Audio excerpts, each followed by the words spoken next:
Assalamualaikum warahmatullahi wabarakatuh.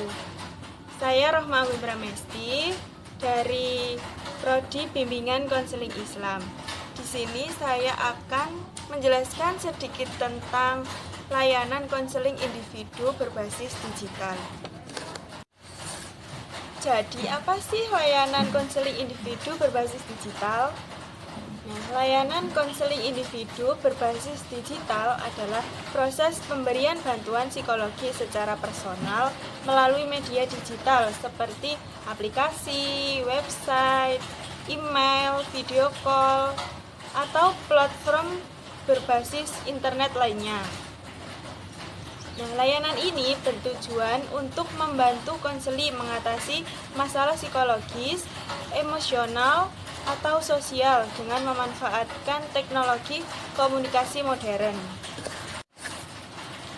Layanan konseling individu berbasis digital juga dapat diartikan sebagai bentuk interaksi antara konselor dan konseli yang dilakukan secara daring dengan tetap mengedepankan kerahasiaan, empati, dan keefektifan dalam pemberian bantuan.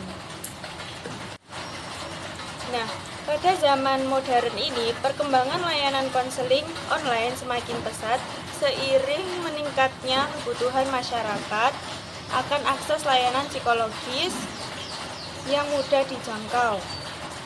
Konseling online dapat memanfaatkan teknologi seperti email, aplikasi, website, lalu chatting atau telepon,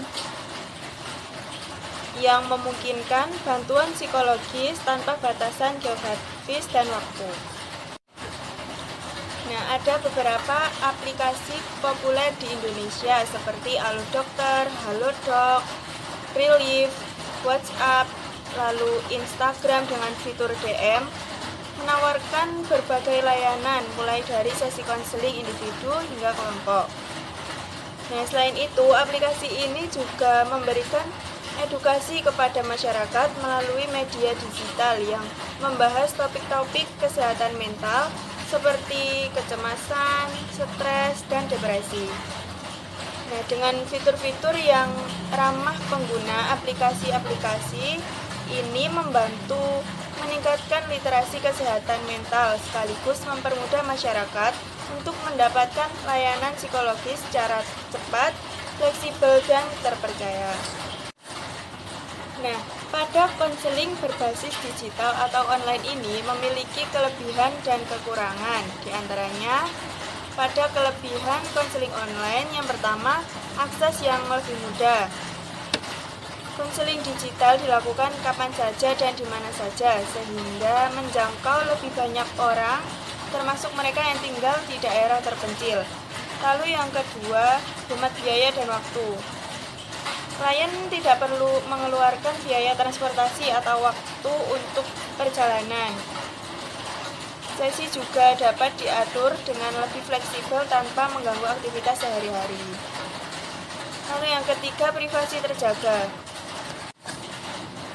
Klien dapat melakukan sesi konseling di rumah yang nyaman dan lebih aman sehingga merasa leluasa saat sesi konseling berlangsung.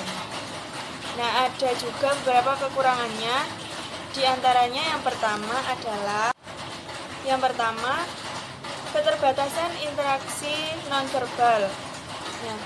Konselor sulit membaca ekspresi wajah, bahasa tubuh, atau tanda-tanda emosional lain yang biasanya penting dalam konseling tatap muka, terutama jika hanya menggunakan teks atau audio. Lalu yang kedua, kendala teknologi. Masalah seperti koneksi internet yang lambat, perangkat tidak mendukung, atau gangguan teknis dapat menghambat jalannya sesi konseling. Lalu yang ketiga, resiko privasi dan keamanan. Informasi pribadi klien dapat rentan terhadap pelanggaran data jika platform yang digunakan tidak aman. Di sini saya akan memberikan salah satu contoh penggunaan pada aplikasi konseling online menggunakan aplikasi Relief. Langkah pertama, kita bisa membuka aplikasi Relief terlebih dahulu. Jika belum punya, bisa mendownload di aplikasi Play Store. Lalu daftar, pilih masuk sebagai individu.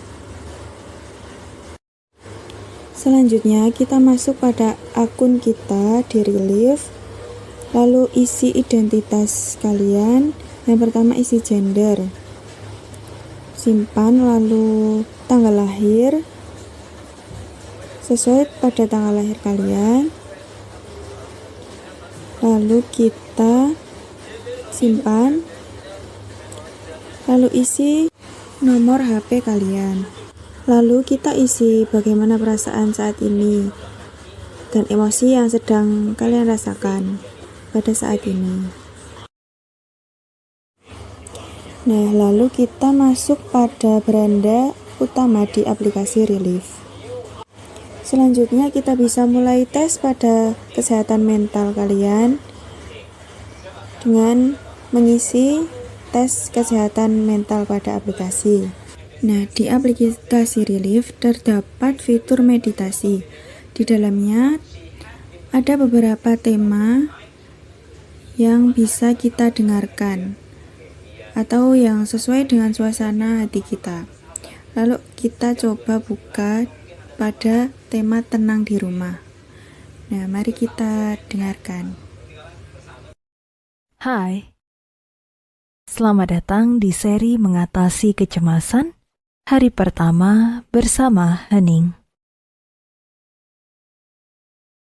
Ucapkan terima kasih kepada dirimu sendiri karena telah memberi jeda bagi. Nah, selanjutnya ada fitur konseling. Perlu diketahui bahwa pada fitur konseling merupakan fitur yang berbayar. Setelah itu kita baru bisa menjadwalkan konseling. Dan kita juga bisa memilih topik konseling dan konselornya. Lalu ada fitur jurnal. Nah, pada fitur ini kita bisa mencatat perasaan dan pengalaman kita setiap harinya dengan panduan menulis dan melacak mood untuk memahami pola emosi kita. Nah, di sini juga terdapat beberapa topik yang bisa kita pilih sesuai dengan suasana hati kita. Demikian pembahasan tentang konseling online di aplikasi Relief.